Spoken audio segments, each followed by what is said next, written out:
ही तिसरी पिढी माई तुमच्या सोबत आहे, तुमच्या खांद्याला खांदा लावून काम करण्याचं काम आम्ही करतो। एक गोष्ट तुम्हाला सांगतो, पैलवानाची मी माझी दोन शब्द संपवतो। एका गावात एक पोरगा असतंय, पोरगा जरा आगाव असतंय, सगळं गाव त्या पोराला कटाळतंय, कोणा संग भांडण कर, कोणा संग काही कर, पण ते गाव जेव्हा त्या पोराला कटाळतंय, गावानं मीटिंग घेतली आणि गाव सांगते की या पोराला कुठेतरी आता गावाच्या बाहेर काढून दिलं पाहिजे, याचा काहीतरी बंदोबस्त लावला पाहिजे, नाहीतर हे आपल्याला जगू देणार नाही। गावानं मीटिंग केली, पोराला कोल्हापूरला तालमीत काढण्यात आलं। तालमीत गेल्यावर पोरगा अजूनच पैलवान झालं, कुस्त्या खेळायला लागलं आणि एक दिवस त्या पोरानं महाराष्ट्र केसरीची साहेब गदा मिळवली। त्या पोरानं महाराष्ट्र केसरीची गदा मिळवली। गावातले सगळे म्हणले आपल्या गावासाठी ही अभिमानाची गोष्ट आहे, या आपल्या गावातल्या मुलानं आपल्यासाठी महाराष्ट्र केसरीची गदा मिळवली आणि म्हणून त्या पोराची गावात रॅली काढण्यात आली, त्या पोराचा सत्कार करण्यात आला।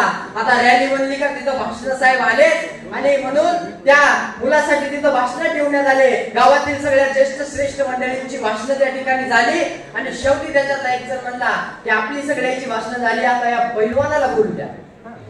आता काही जण म्हणले नका, त्याला बोलायला येत नाही, नाही म्हणले त्याला बोलू द्या। त्याच्या हातात माईक दिला, त्यानं माईक घेतला आणि सांगितलं मला काही बोलता येत नाही, मी आयुष्यात महाराष्ट्र केसरीची गदा मी त्या ठिकाणी मिळवली, पण आता माझी एकच इच्छा आहे शेवटची की ज्या वस्तादानं मला घडवलंय त्या वस्तादाला मला एकदा पाडायचंय। सगळेजण म्हणले हे काय कामाचं नाही, नाही नाही म्हणला मला एकदा खेळायचीच काही होत्या, जे होईल ते होईल, मला एकदा खेळायची म्हणला। आणि उद्या सकाळी गावकऱ्यांना ठरवलं वस्ताद साहेब जरा आता वस्तादच असतो, पण वस्ताद जरा उतरत्या वयाला लागला होता आणि ठरल्याप्रमाणे कुस्ती झाली साहेब। आखाडे सगळे लागले, सकाळी सगळ्या गावात जल्लोष झाला, उद्या कुस्ती उद्या कुस्ती उद्या कुस्ती, आणि म्हणून उद्याची कुस्ती झाली साहेब। वस्ताद तुमच्यासारखा जरा रंगलेला होता, मुरलेला होता, वस्ताद म्हणला याच्याकडे पाहून द्या दर्शन, आणि म्हणून त्या वस्तादानं साहेब कुस्ती धरली, वस्तादानं कुस्ती धरली, जराशी कुस्ती खेळू दिली, कुस्ती रंगली, त्या वस्तादाने एक डाव टाकला आणि त्या डावात त्या कुस्त्याला मातीमोल करण्याचं काम त्या वस्तादाने केलं। शेवटी कुस्ती जिंकल्या तो पैलवान साहेब म्हणाला, पैलवान म्हणाला अहो तुम्ही तुमच्यासारखा वस्ताद मी कुठंच पाहिला नाही, तुम्ही असं का केलं, तुम्ही मला सगळे डाव शिकवले पण तुम्ही मला हा डाव का शिकवला नाही।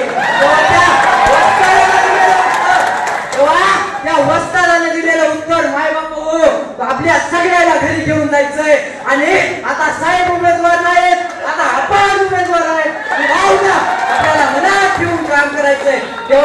तेव्हा ते त्या वस्तादाने सांगितलं तुझी कोणती जात आहे ही मला माहित आहे, तुझी जात एक दिवस फिरणार हे मला माहित होतं, म्हणून हे डाव मी ठेवला होता, कारण मला हा डाव आज वापरायचा होता,